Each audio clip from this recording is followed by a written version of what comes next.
नमस्कार विद्यार्थी मित्रांनो, के बी रोहमारे कनिष्ठ महाविद्यालय कोपरगाव आयोजित ऑनलाईन लेक्चरमध्ये मी प्राध्यापक गायकवाड के आपलं सहर्ष स्वागत करतो. विद्यार्थी मित्रांनो, वाणिज्य संघटन व व्यवस्थापन या विषयामध्ये आपण प्रकरण क्रमांक 4 व्यवसाय सेवा या प्रकरणावरती चर्चा करत आहोत, ज्यामध्ये मागील झूम मीटिंगमध्ये या प्रकरणातील प्रस्तावना, अर्थ, व्याख्या आणि व्यवसाय सेवा काय आहे यावरती आपण चर्चा केलेली आहे. आजच्या व्हिडिओमध्ये या पुढील जो भाग आहे, ज्यामध्ये आपल्याला बँकिंग म्हणजे काय आहे याचा थोडक्यात इतिहास, बँकिंगचा अर्थ आणि बँकांचे जे काही प्रकार आहेत त्या प्रकारावरती चर्चा करायची आहे. बँकांचे एकूण 9 प्रकार आपल्याला या प्रकरणामध्ये दिलेले आहेत. त्यामधील पहिले जे 4 प्रकार आहेत त्या प्रकारावरती आपण आजच्या व्हिडिओमध्ये चर्चा करणार आहोत. तर सुरू करूयात. पहा, बँकिंग म्हणजे काय आहे. आजच्या आधुनिक युगामध्ये बँकिंग हा जो शब्द आहे, हा शब्द आपण वारंवार ऐकत आलेलो आहोत किंवा ऐकतो आहोत. म्हणून बँक हा आपल्यासाठी नवीन असा शब्द राहिलेला नाही. म्हणून आपल्या ज्या काही आर्थिक स्वरूपाच्या देवाणघेवाणीचे जे काही व्यवहार आहेत, ते सर्व व्यवहार आपण बँकेच्या मार्फत करत असतो. म्हणून बँक ही संकल्पना आपल्याला परिचित आहे किंवा आपण कधी ना कधी बँकेच्या कार्यालयामध्ये गेलेलो आहोत. त्याचबरोबर बँकेमध्ये कशा प्रकारचे व्यवहार केले जातात हे देखील आपल्याला माहिती आहे. म्हणून प्राथमिक स्वरूपामध्ये बँक काय असते हे आपल्याला माहीत आहे. बँकिंग या शब्दाच्या संदर्भामध्ये आपल्याला थोडक्यात बँकेचा इतिहास माहिती असणं गरजेचं आहे. म्हणून बँकिंग या शब्दासंदर्भामध्ये बँक हा शब्द आहे की जो बँको या फ्रेंच शब्दापासून तयार झालेला आहे. बँको याचा अर्थ खंडपीठ असा होतो. पूर्वीच्या काळामध्ये जे काही सावकार होते, मग हे जे सावकार आहेत, हे सावकार आर्थिक स्वरूपाच्या देवाणघेवाणीचं काम करत असत.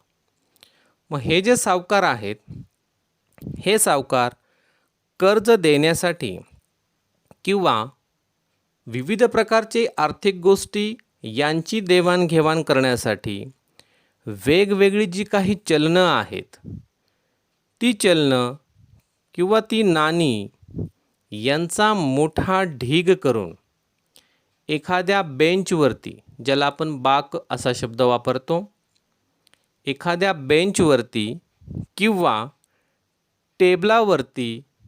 टेबलामध्ये प्रदर्शित करून ठेवत होते. म्हणजे जी काही नाणी आहेत, जी काही चलनं आहेत, ती एका टेबलावरती व्यवस्थितरित्या मांडून ठेवलेली असत आणि ती चलनं मांडल्यानंतर जी काही सावकार आहेत, ती आर्थिक स्वरूपाच्या देवाणघेवाणीचे काम करत होते. म्हणून एक प्रकारे बँक ही जी संकल्पना आहे, ही तिथून आल्याचं आपल्याला समजतं. अगदी साधा आणि सोपा इतिहास आपल्याला या ठिकाणी सांगता येईल. म्हणजेच या ठिकाणी तुम्ही लक्षात ठेवायचं आहे की बँक हा जो शब्द आहे, तो बँको या फ्रेंच शब्दापासून आलेला आहे की ज्याचा अर्थ खंडपीठ असा होतो. त्यानंतर पहा बँक या शब्दाचा अर्थ. बँक ही एक आर्थिक संस्था आहे जी ठेवी आणि इतर संबंधित सेवांचा व्यवहार करते. बँक पैशांशी किंवा ग्राहकांच्या आर्थिक आवश्यकतांशी संबंधित विविध सेवा प्रदान करते. बँकिंग या शब्दाच्या संदर्भामध्ये आपण चर्चा करत आहोत की बँक नेमकं काय काम करते. तर बँक ही जी संस्था आहे, ही संस्था ठेवी स्वीकारते आणि कर्ज देते या दोन मूलभूत गोष्टींसाठी तयार झालेली संस्था आहे. म्हणून बँक पैशांशी किंवा ग्राहकांच्या आर्थिक आवश्यकतांशी संबंधित असणारे सर्व प्रकारची कामं करणारी एक संस्था आहे, जिला आपण बँक असं म्हणतो. मग ज्यावेळी बँक तयार झाली, तसं आपल्याला माहिती आहे कुठलीही संस्था ज्यावेळी स्थापन होते, अशावेळी त्या संस्थेला विविध कायदे हे लागू झालेले असतात. विविध कायद्याच्या अंतर्गत या संस्था स्थापन झालेल्या असतात. जसं आपण भागीदारी संस्था म्हणतो, म्हणून भागीदारी संस्था ही भागीदारी कायद्याने स्थापन झालेली आहे, जिला आपण भागीदारी कायदा 1932 असं म्हणतो. सहकारी कायदा आहे, सहकार कायदा जो आहे 1904 या कायद्यानुसार तयार झालेला आहे. कंपनी कायदा आहे, कंपनी कायदा 1956 अंतर्गत सर्व कंपन्या स्थापन होतात. त्याचप्रमाणे ज्यावेळी बँका स्थापन व्हायच्या असतात, अशावेळी देखील बँकिंग रेग्युलेशन ॲक्ट आहे, ज्याला आपण भारतीय बँकिंग नियमन कायदा असं म्हणतो. आणि हा जो कायदा आहे तो आहे 1949. म्हणून भारतीय बँकिंग नियमन कायदा 1949 नुसार बँकिंग कंपनी स्थापन केली जाते. म्हणून कोणतीही कंपनी जी भारतातील बँकिंगच्या व्यवसायाचा व्यवहार करते, बँकिंगची व्याख्या करताना आपल्याला सांगता येईल की कर्ज देणे किंवा गुंतवणुकीच्या उद्देशाने स्वीकारणे, लोकांकडून पैसे जमा करणे, मागणीवर किंवा अन्यथा परतफेड करणे आणि धनादेश, मसुदा आणि ऑर्डरद्वारे किंवा अन्यथा पैसे काढण्यायोग्य असे परिभाषित केले आहे. यामध्ये तुम्ही प्रामुख्याने लक्षात ठेवणार आहात की बँक ही आर्थिक स्वरूपाची संस्था आहे की जी ठेवी स्वीकारते आणि कर्ज देते. भारतीय नियमन कायदा आहे जो की 1949 मध्ये पारित झालेला आहे. कोणतीही बँकिंग संस्था जर तुम्हाला स्थापन करायची असेल तर तुम्हाला या भारतीय बँकिंग नियमन कायदा 1949 नुसारच स्थापन करावी लागते. आणि बँकिंगची साधी आणि सोपी व्याख्या करून दिली आपल्याला की कर्ज देणे आणि गुंतवणुकीच्या उद्देशाने स्वीकारणे, लोकांकडून पैसे जमा करणे आणि लोक ज्यावेळी मागणी करतील त्यांना ते पैसे परत करणे, ही सर्व कामे बँकिंगच्या स्वरूपात केली जातात. त्याला आपण बँकिंग असं म्हणतो. त्यानंतर आपल्याला पाहायचे आहेत बँकांचे प्रकार. मग या बँकांच्या प्रकारामध्ये एकूण 9 प्रकार आपल्याला दिलेले आहेत, ज्यामधील 4 प्रकार आपण या व्हिडिओमध्ये पाहणार आहोत आणि उरलेले 5 प्रकार आपण पुढच्या व्हिडिओमध्ये पूर्ण करणार आहोत. पहा, तुम्हाला स्क्रीनवरती बँकांचे प्रकार दिसत असतील, ज्यामध्ये मध्यवर्ती बँक, व्यावसायिक बँक, सहकारी बँक, विकास बँक, विनिमय बँक, प्रादेशिक ग्रामीण बँक, बचत बँक, गुंतवणूक बँक आणि विशेष बँक अशी एकूण 9 बँकांचे प्रकार आपल्याला या प्रकरणामध्ये शिकायचे आहेत, ज्यामधील 4 प्रकार जे आहेत ते आपण आजच्या व्हिडिओमध्ये घेणार आहोत आणि उरलेले 5 प्रकार आपण पुढच्या व्हिडिओमध्ये पूर्ण करणार आहोत. तर क्रमाने पाहूयात. पहिली बँक आहे मध्यवर्ती बँक, जिला आपण रिझर्व्ह बँक ऑफ इंडिया म्हणजेच RBI असं म्हणतो. पहा, केंद्रीय बँक ही देशातील बँकिंग क्षेत्रातील सर्वोच्च वित्तीय संस्था आहे. प्रत्येक देशाची स्वतःची मध्यवर्ती बँक आहे. भारताचा विचार केला तर भारतामध्ये रिझर्व्ह बँक ऑफ इंडिया म्हणजेच RBI ही मध्यवर्ती बँक आहे. ही जी बँक आहे, ही बँक अधिनियम 144 अंतर्गत हिची स्थापना झालेली आहे आणि रिझर्व्ह बँकेची स्थापना 1945 मध्ये झालेली आहे. म्हणजे भारतीय रिझर्व्ह बँक अधिनियम जो आहे तो 1944 मध्ये पारित झाला आणि या अधिनियमाद्वारे भारतीय रिझर्व्ह बँकेची स्थापना करण्यात आली, की जिची स्थापना 1945 मध्ये करण्यात आली. आता या ठिकाणी दोन कायदे वेगवेगळे वाटतात आपल्याला, परंतु आपण लक्षात ठेवायचं आहे की भारतीय रिझर्व्ह बँक अधिनियम 1944च्या अंतर्गत भारतीय रिझर्व्ह बँकेची स्थापना ही 1945 मध्ये झालेली आहे. म्हणून याच बँकेला बँकांची बँक म्हणून देखील संबोधलं जातं. भारतातील मध्यवर्ती ही बँक आहे. सर्व बँका या रिझर्व्ह बँकेच्या अंतर्गत कामे करतात. रिझर्व्ह बँकेने सांगितलेली जी काही गाईडलाईन्स आहे त्या गाईडलाईन्सच्या माध्यमातून सर्व बँका आपलं कामकाज करत असतात किंवा ज्या आर्थिक स्वरूपाची कामे करणाऱ्या संस्था आहेत त्या देखील या रिझर्व्ह बँकेच्या गाईडलाईन्सनुसार काम करतात. म्हणून थोडक्यात आपल्याला काही रिझर्व्ह बँकेची कामे काय आहेत ही दिलेली आहेत ती पाहूयात.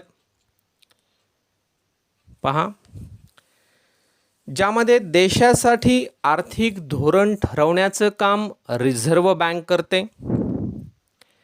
त्याचबरोबर देशासाठी ज्या काही चलनी नोटा आहेत त्या नोटा छापण्याचं काम रिझर्व्ह बँक करते.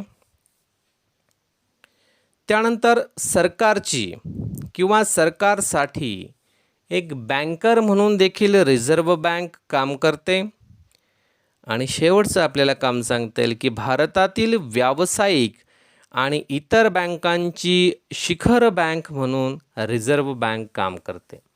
आता जरी आपल्याला ही 4-5 कामं रिझर्व्ह बँकेची दिसत असतील तरी आपल्याला अभ्यासक्रमामध्ये एवढंच दिलेले आहेत.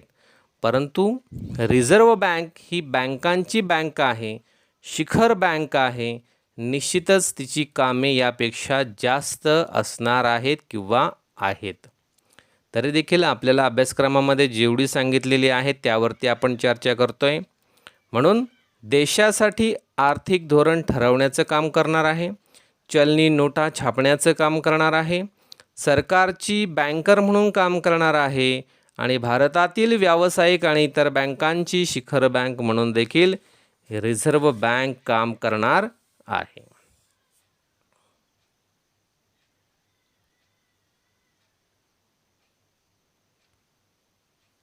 त्यानंतर दुसरी बँक आहे व्यावसायिक बँक.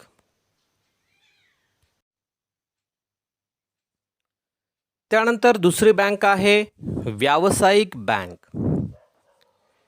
व्यावसायिक बँका एखाद्या देशाच्या आर्थिक आणि सामाजिक विकासात महत्त्वपूर्ण भूमिका निभावत असतात.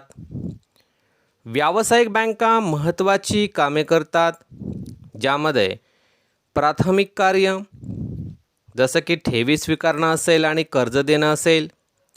दुय्यम कार्य करतात, ज्यामध्ये प्रतिनिधी कार्य असेल आणि उपयोगिता कार्य असेल. भारतात वाणिज्य बँका 3 गटांमध्ये आहेत, ज्यामध्ये आपल्याला पहिल्या गटामध्ये सांगता येईल की व्यावसायिक क्षेत्रामध्ये सार्वजनिक क्षेत्रातील बँका या जास्तीत जास्त भांडवल सरकारचं घेतात आणि आपले बँकिंग व्यवसाय करतात. मग या बँकांच्या यादीमध्ये आपल्याला सांगता येईल काही उदाहरणं आहेत बा, की बँक ऑफ इंडिया आहे, स्टेट बँक आहे किंवा बँक ऑफ महाराष्ट्र आहे, बँक ऑफ बडोदा आहे किंवा ज्या काही सरकारच्या भांडवलावरती बँका काम करत आहे अशा सर्व बँका या सार्वजनिक क्षेत्रातील बँका असणार आहेत. मग सार्वजनिक क्षेत्रातील बँका या सरकारच्या बँका आहे असं आपण का म्हणतोय? कारण 51% जास्त शेअर्स या बँकांमध्ये सरकारचे असतात, म्हणून या बँका सरकारच्या आहेत, सार्वजनिक क्षेत्रातील आहे असं आपण म्हणतो. म्हणून या पहिल्या गटामध्ये या बँका येतात.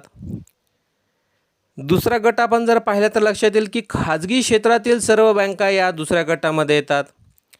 मग खाजगी बँका आपल्याला काही उदाहरणं सांगता येईल, जसं की ॲक्सिस बँक आहे किंवा HDFC बँक आहे किंवा ICICI बँक आहे. पहा, ॲक्सिस बँक आपल्याला माहिती आहे. HDFCच्या संदर्भामध्ये आपल्याला सांगता येईल की हाऊसिंग डेव्हलपमेंट फायनान्स कॉर्पोरेशन जी आपण याला म्हणतो, जिचं शॉर्ट फॉर्म आपण HDFC असा करतो आहे, म्हणून ही बँक खाजगी क्षेत्रातील बँक आहे. किंवा ICICI बँक आहे, प्रचलित नाव आहे, ज्याला आपण industrial credit and investment corporation of India असं म्हणतो, की जिची स्थापना 1994मध्ये झालेली आहे. त्या अशा महत्त्वाच्या ज्या बँका आहेत या खाजगी क्षेत्रामध्ये काम करतात, या दुसऱ्या गटामध्ये येतात.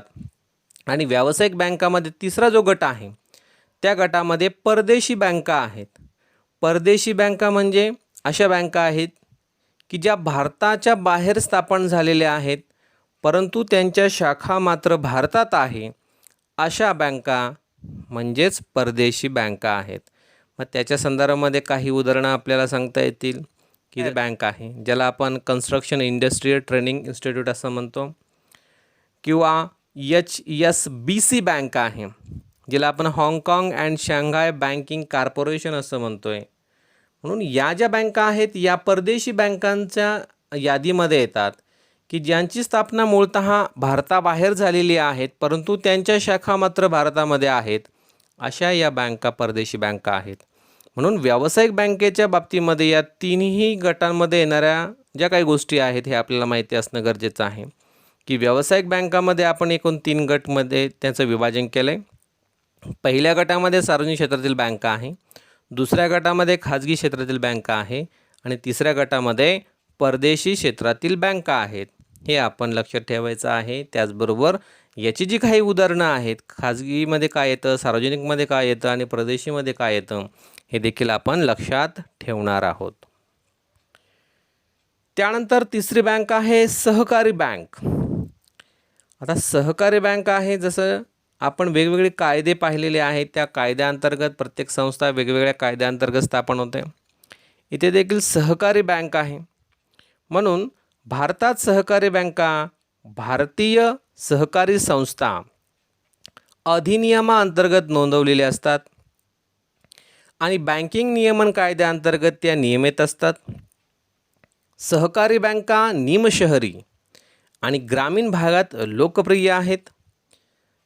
सहकारी बँकेचं जे मुख्य उद्दिष्ट आहे त्यामध्ये पहा की आर्थिकदृष्ट्या मागासलेले लोक, शेतकरी आणि लघु उद्योगांना पतपुरवठा करणं हे सामान्यतः सहकारी बँकांचं उद्दिष्ट असतं.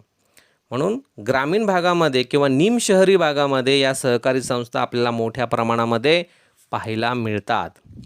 मग या ज्या सहकारी बँका आहेत यांचं देखील 3 स्तरावरती वर्गीकरण केलेलं असतं किंवा 3 वेगवेगळ्या स्तरावरती या बँका काम करतात, ज्यामध्ये प्राथमिक पतसंस्था म्हणून काम करतात, जिल्हा मध्यवर्ती सहकारी बँक म्हणून काम करतात आणि तिसऱ्या स्तरावरती राज्य सहकारी संस्था किंवा राज्य सहकारी बँक म्हणून काम करतात. मग यामध्ये जी प्राथमिक पतसंस्था आहे, या प्राथमिक पतसंस्थेच्या बाबतीमध्ये आपल्याला सांगता येईल की प्राथमिक पतसंस्था ही ग्रामीण स्तरावर काम करते. त्यामध्ये सदस्य आणि सामान्य लोकांकडून ठेवी गोळा केल्या जातात. त्याचबरोबर त्यांना कर्ज देण्याच्या उद्देशाने जी काही राज्य सहकारी बँक आहे आणि जिल्हा सहकारी बँक आहे यांच्याकडून या पतसंस्था निधी मिळवत असतात. म्हणून या गाव पातळीवरती, स्थानिक पातळीवरती या पतसंस्था आपल्याला पाहायला मिळतात. त्यानंतर दुसरा जो स्तर आहे की ज्यामध्ये या बँका काम करतात त्यामध्ये आहे जिल्हा मध्यवर्ती सहकारी बँक. मग या बँका जिल्हा स्तरावर कार्यरत असतात. या बँका जिल्हा पातळीवरील लोकांकडून ठेवी घेतात आणि त्यांना कर्ज देण्याच्या उद्देशाने पुन्हा राज्य सहकारी बँकेकडून निधी गोळा करतात किंवा स्वीकारतात. जसं पतसंस्था ही ग्रामीण किंवा गाव पातळीवरती काम करते, त्याचप्रमाणे जिल्हा मध्यवर्ती सहकारी बँक जिल्हा पातळीवरती काम करते, जिल्ह्यातील लोकांकडून ठेवी गोळा करते आणि त्यांना कर्ज देण्यासाठी राज्य सहकारी बँकेकडून निधी स्वीकारते. त्यानंतर तिसरा स्तर जो आहे ज्यामध्ये राज्य सहकारी बँक आहे. मग ही बँक जी आहे ही राज्यस्तरावर काम करते. आवश्यकतेनुसार ती जिल्हा सहकारी बँक आणि प्राथमिक पतसंस्थाकडून निधी प्रदान करते आणि राज्य सहकारी बँक ही जिल्हा बँक आणि पतसहकारी संस्था यांच्यावरती देखरेख आणि नियंत्रण ठेवण्याचं देखील काम करते. म्हणून सहकारी बँकेच्या बाबतीमध्ये या गोष्टी लक्षात ठेवणं गरजेचं आहे की सहकारी बँक हिचा उद्देश काय आहे, तर आर्थिकदृष्ट्या मागासलेले लोक असतील, शेतकरी असतील किंवा लघुउद्योग असतील, अशा लोकांना पतपुरवठा करण्यासाठी ग्रामीण स्तरावरती या बँका प्रामुख्याने स्थापन झालेल्या असतात. ज्यामध्ये 3 स्तरावरती या बँका काम करतात, ज्यामध्ये प्राथमिक पतसंस्था आहे, जिल्हा मध्यवर्ती सहकारी बँक आहे आणि राज्य सहकारी बँक आहे. त्यानंतर चौथी बँक आहे औद्योगिक विकास बँक. पहा, औद्योगिक आहे म्हणजे डेव्हलपमेंट साठी ही बँक तयार झालेली आहे. औद्योगिक विकास बँका व्यावसायिक संस्थांना मध्यम आणि दीर्घ मुदतीचे कर्ज प्रदान करतात, ज्यामध्ये IFCI आणि महाराष्ट्र राज्य वित्तीय महामंडळ या बँकेची उदाहरण आपल्याला या ठिकाणी सांगता येईल. म्हणून IFCL ज्याला आपण इंडियन फायनान्शियल सिस्टम कोड असं म्हणतोय, म्हणून IFCI आणि महाराष्ट्र राज्य वित्तीय महामंडळ या ज्या आहेत या औद्योगिक बँकांची उदाहरणं आहेत. मग या ज्या बँका आहेत या बँका विकास कार्यासाठी मध्यम आणि दीर्घ मुदतीचे जे काही कर्ज आहे ते कर्ज प्रदान करतात. मग या बँकांचे काही कामं आहेत ज्यामध्ये आपल्याला सांगता येईल की विस्तार आणि आधुनिकीकरणाच्या उद्देशाने व्यवसाय संस्थांना मध्यम आणि दीर्घ मुदतीचे जे काही निधी आहेत त्यांची तरतूद करतात. सार्वजनिक मर्यादित कंपन्यांनी जारी केलेल्या समभागांची खरेदी करतात आणि कर्जरोखे आणि बंधपत्रे यांची खरेदी करतात. मग आता बघा, विस्तार आणि आधुनिकीकरण यासाठी कर्जपुरवठ्याचं काम या विकास बँका करणार आहेत. सार्वजनिक मर्यादित कंपन्यांनी जारी केलेल्या समभागांची खरेदी करणार आहेत.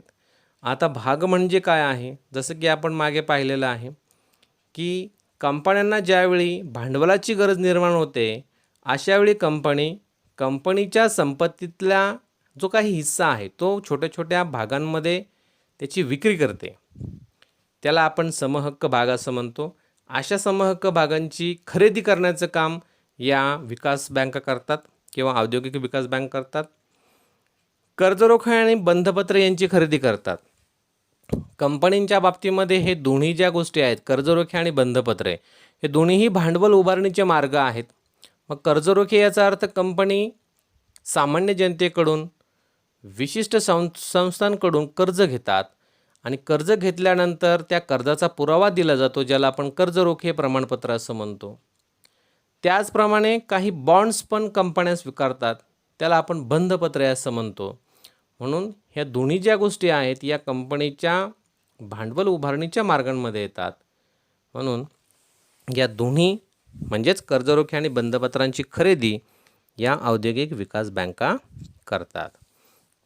म्हणून या ज्या काही 4 बँका आहेत या संदर्भामध्ये आपण माहिती पाहिलेली आहे, चर्चा केलेली आहे. म्हणून आजच्या व्हिडिओमध्ये आपण बँकिंग म्हणजे काय आहे त्याचा थोडक्यात इतिहास पाहिला, अर्थ पाहिला, बँकांचे प्रकार पाहिले, ज्यामध्ये पहिले 4 प्रकार जे आहेत त्यामध्ये मध्यवर्ती बँक, व्यावसायिक बँक, सहकारी बँक आणि विकास बँक आपण पूर्ण केलेली आहे. व्हिडिओ पुन्हा पुन्हा पहा. व्हिडिओबाबत काही शंका असेल तर मला कमेंट बॉक्समध्ये मेन्शन करा. त्याची उत्तरं देण्याचा मी निश्चित प्रयत्न करेल. धन्यवाद.